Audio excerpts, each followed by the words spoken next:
রাষ্ট্রপতি জিয়াউর রহমানকে ঘোষক হিসেবে বলার জন্য। সংবিধান নাকি জুলাই সনদ নাকি দলীয় চিরকুট? একজন সরকারি কর্মকর্তার কাছে বড় কোনটা? ঝিনাইদহের মহেশপুরের এক ইউএনও কি তবে সংবিধানের প্রতি অনুগত থাকার অপরাধেই দণ্ডিত হলেন?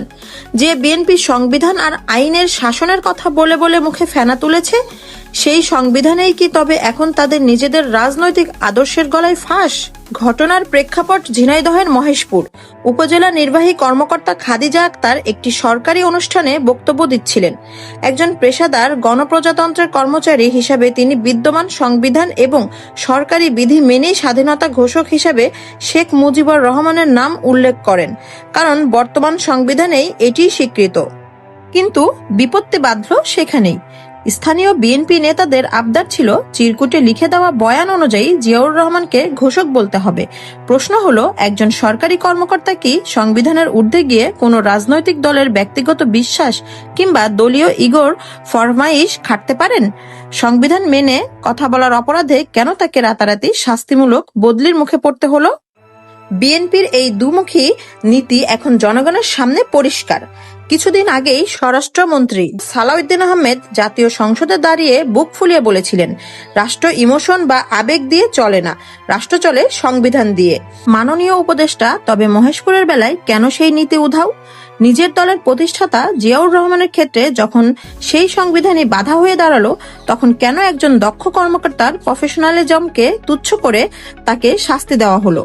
যে সরকার জুলাই বিপ্লবের আকাঙ্ক্ষাকে অসাংবিধানিক বলে প্রত্যাখ্যান করেছে, তারা কোন মুখে একজন কর্মকর্তাকে সংবিধান মানার জন্য শাস্তি দেয়? এটা কি ক্ষমতার দম্ভ নাকি চরম রাজনৈতিক প্রতিহিংসা? আসল সত্যটা হলো, বিএনপি এখন এক ভয়ঙ্কর রাজনৈতিক এবং আইনি গোলকধাঁধায় আটকে গেছে। তারা একদিকে জুলাই বিপ্লবের স্পিরিট বা জুলাই সনদ মানতে ভয় পায়, কারণ সেখানে ক্ষমতার অংশীদারিত্বের প্রশ্ন আছে। তাই তারা পতিত স্বৈরাচারের রেখে যাওয়া সংবিধানকেই নিজেদের ঢাল হিসেবে ব্যবহার করছে। কিন্তু পরিহাসের বিষয় হলো, সেই সংবিধানের পড়তে পড়তে এখনো শেখ হাসিনার দলীয় মতাদর্শের ছাপ রয়ে গিয়েছে। যতক্ষণ সংসদে আইন করে সংবিধান সংশোধন না হচ্ছে, ততক্ষণ সরকারি কাগজ কলমে যা আছে তা মানতে প্রশাসন বাধ্য। তবে কি বিএনপি নিজের পাতা আইনি ফাঁদেই নিজেই আটকে যাচ্ছে? শেষ প্রশ্নটি আপনাদের কাছে। প্রশাসনের কর্মকর্তাদের উপর এমন চাপ প্রয়োগ কি ভবিষ্যতে কোনো বড় বিদ্রোহের ইঙ্গিত দিচ্ছে? একজন প্রজাতন্ত্রের কর্মচারী কি সংবিধানের প্রতি অনুগত থাকবেন নাকি ক্ষমতায় থাকা দলের ব্যক্তিগত আবেগের দাসত্ব করবেন? অতীত সংবিধান আঁকড়ে ধরে বিএনপি কি আসলেই নিজেদের রাজনৈতিক কবরই খুঁড়ছে না তো? আপনার মূল্যবান মতামত কমেন্টে জানান। ভিডিওটি গুরুত্বপূর্ণ মনে হলে লাইক দিন এবং শেয়ার করে সত্য ছড়িয়ে দিন। সত্যের সন্ধানে আমাদের চ্যানেলটি সাবস্ক্রাইব করে সাথে থাকুন। আল্লাহ হাফেজ।